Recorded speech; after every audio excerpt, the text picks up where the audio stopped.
mtu aliyebarikiwa, maadui wanapojipanga kumshambulia wanageuza ukimbia kwa njia 7. Hauwezi ukapanga mipango ya kuteketeza aliyebarikiwa. Hauwezi ukaandaa mashambulizi kwa mtu aliyebarikiwa. Hauwezi ukaandaa silaha za kupiga mtu aliyebarikiwa. Anasema atakuja kwa njia moja, lakini Mungu atawatawanya kwa njia 7. Lete, ungejua nguvu ya baraka, ungetafuta baraka kwa nguvu. Ungehangaika na baraka. Hakuna, ni wachache ambao wameokoka. Anaimuuliza Roho Mtakatifu, nawezaje kubarikiwa? Nawezaje kupata baraka? Nawezaje kutafuta baraka? Nikakutana nazo. Nimesema hivi, nje ya baraka, haijalishi unaomba, haijalishi unafunga, haijalishi unatumika, lakini kama hauna baraka za Mungu utashambuliwa.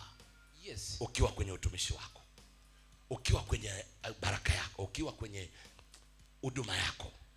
Ndio maana unamaliza kuomba, unaombea biashara, unaombea kazi, unaombea familia, dakika hiyo hiyo inavamiwa. Neno la Mungu linasema kwa mtu aliyebarikiwa watakuja kwa njia moja, lakini watatawanywa kwa njia 7.